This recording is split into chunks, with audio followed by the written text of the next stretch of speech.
आशुतोष हमारे साथ जुड़े हुए हैं। आशुतोष, अभी फिलहाल आप कहां पर मौजूद हैं और ये बताइएगा आशुतोष, ये जो तबाही मची है इसके बाद सड़कों का संपर्क कितना टूटा है? कई इलाकों पर आप समझिए कि यहाँ रात को हम कैसे पहुंचे। रात भर आप ये समझिए कि जैसे मौत से आमना सामना हो। इतनी लैंडस्लाइड अलग अलग पॉकेट्स में कहीं भरभरा के गिर रही थी, तो जोखिम लेकर के कैलकुलेटिव रिस्क जो होता है कि देखें गाड़ी निकल सकते, उस इलाकों को हमने पार किया। फिर जब से निकल के अभी हम जब यहाँ पर आए भटवारी में, आपने वो तस्वीरें देखी कि वो लैंडस्लाइड भी क्या होता, पूरी सड़क खत्म हो गई है। मतलब वो सड़क एक होती है, धंसती है, गिरती है, ये सड़क पूरी नीचे आ गई है।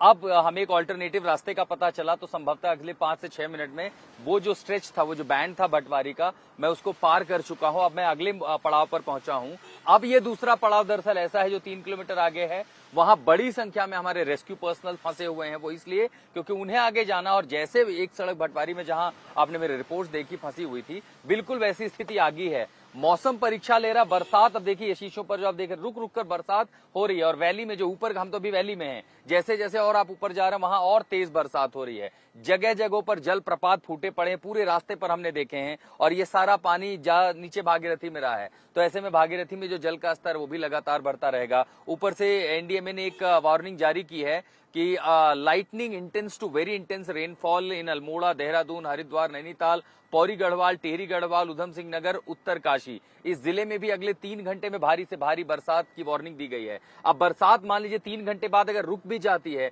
एक तो जब तक बारिश होगी तो किसी भी तरह का ऑपरेशन नहीं चलाया जा सकता। मलबा कच्चा होता है, मिट्टी है, दलदल है, वहां जो रेस्क्यू पर्सनल्स हैं उनकी जान पर भी खतरा हो सकता है। दूसरा, जब बारिश थम भी जाएगी, अपने साथ वो बहाव में पानी के साथ ऊपर सैलाब से वो जो लेकर के आएगी, और उस समय स्थिति क्या होगा, तो हर समय जैसे एक एक सीजन ये बारिश का बीतेगा, 3-3, 4-4 घंटों के बाद एक आकलन की जरूरत होगी। उस आकलन के बाद ही देखा जाएगा, क्योंकि जैसा मैं कह रहा हूं कि अभी भी सब कुछ निर्भर उन पर है जो 100-125 पर्सनल वहां मौजूद है। वो इवैक्ट करा रहे हैं, वो लोगों को खाली करा रहे हैं, ले जा रहे हैं। लेकिन सर्च ऑपरेशन चलाना, ये देखना कि मलबे में कहां लोग जीवित हो सकते हैं, क्या कुछ लोग ऐसे हैं जो अभी भी घरों के कुछ हिस्से में हैं, वो अभी बहुत मुश्किल भरा काम है। और ये मानिए कि अभी तो उसकी शुरुआत भी नहीं हो पाई है, क्योंकि जिन्हें उस ऑपरेशन में अपनी तकनीक, अपनी मशीनरी और सब कुछ लेकर के पहुंचना है, वो तो अभी रास्तों में फंसे हुए हैं। और इसीलिए उनके लिए ऑल्टरनेटिव रास्ते बनाए जा रहे हैं, पैसेज काटे जा रहे हैं पहाड़ों को काट के। मुझे लगता है कि अगले 2 से 3 घंटे में संभवतः पहला दस्ता धराली पहुंच जाएगा, और आज तक भी उनके साथ उस जगह पर होगा जहां से हम आपको सीधी तस्वीरें दिखाएंगे कैसे ये तबाही 2013 की एक बार फिर याद दिला रही है। जी, बने रहिए आशुतोष हमारे साथ। तो तबाही के डर से अब कई लोग इलाका छोड़कर वहां से जा रहे हैं। हमारे संवाददाता आशुतोष मिश्रा ने ही जब हादसे वाली जगह पर पहुंचे तो रास्ते में कई घर उन्हें मिले जहां पर ताला लगा हुआ था। आप एक रिपोर्ट देखिए। भागीरथी में आए सैलाब की ये तस्वीरें देखिए। हम भटवाड़ी में हैं, और भटवाड़ी से जैसे आगे जाने का रास्ता बंद हुआ है, तो पता चला है कि प्रशासन ने एहतियात के तौर पर इस पूरे इलाके में भागीरथी के किनारे रहने वाले लोगों को यहाँ से इवैक्यूएट करा लिया, खाली करा लिया। तो क्या दुकान हो, मकान हो, प्रतिष्ठान हो, व्यावसायिक संस्थान हो, सब कुछ बंद कर दिया गया है। कुछ स्थानीय लोग जो आ जा करके अपने घरों की चीजें देख रहे हैं कि सब कुछ ठीक है कि नहीं। कब खाली कराया गया आप लोगों को? शाम को 5 बजे। आप लोग को यहाँ से हटा दिया था, कहाँ ले गए फिर? आगे व्यवस्था की गई? होटल गया हुआ। अच्छा, और यहाँ जितने लोग तो घर में कोई भी नहीं है? कोई नहीं है। कभी इसके पहले आप लोगों ने देखा था इस तरह इतना गुस्सा माँ गंगा का? नॉर्मली है इतना। लेकिन धराली के बाद जो हुआ ऊपर लेक फॉर्मेशन, कभी लगा था कि 2013 में एक बार केदारनाथ था, उसके बाद ऐसी तस्वीर आप लोगों ने नहीं देखा था?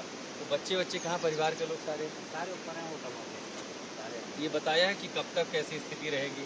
अभी कोई नहीं बताया। आपको एक बार तस्वीरें दिखाते हैं। हम भटवाड़ी के उस गांव में हैं, एकदम भागीरथी का किनारा है। यहाँ पर एक स्कूल और बाकी बिल्डिंग है, खंड विकास अधिकारी का, वो बंद हो चुका है। जैसे इस पैसेज में जाते हैं, गांव में दोनों तरफ मकान हैं, इन मकानों को भी बंद कर दिया गया है। वो इसलिए क्योंकि लोगों को कहा गया कि यहाँ से आप हट जाए, खतरा हो सकता है। और चूंकि भागीरथी की धारा जो बेहद करीब है, और अगर जहाँ पर लेक फॉर्मेशन है वो पानी अपने साथ आता है तो चपेट में सब कुछ ले जाएगा। तो जो भी लोग हैं वो अपना घर छोड़कर जा चुके हैं, घरों पर इस समय ताले हैं, सबको सुरक्षित इलाकों तक ले जाया गया है। वो इसलिए कि जान माल का नुकसान ना हो। एक बहुत बड़ी चुनौती है न सिर्फ धराली में राहत बचाव कार्य सुनिश्चित करना, ये भी सुनिश्चित करना कि आपदा का जो मैग्नीट्यूड है, जो स्केल है, वो और बड़ा न होने पाए। भटवाड़ी उत्तरकाशी में कैमरामैन दीपक बिष्ट के साथ में आशुतोष मिश्रा, आज तक।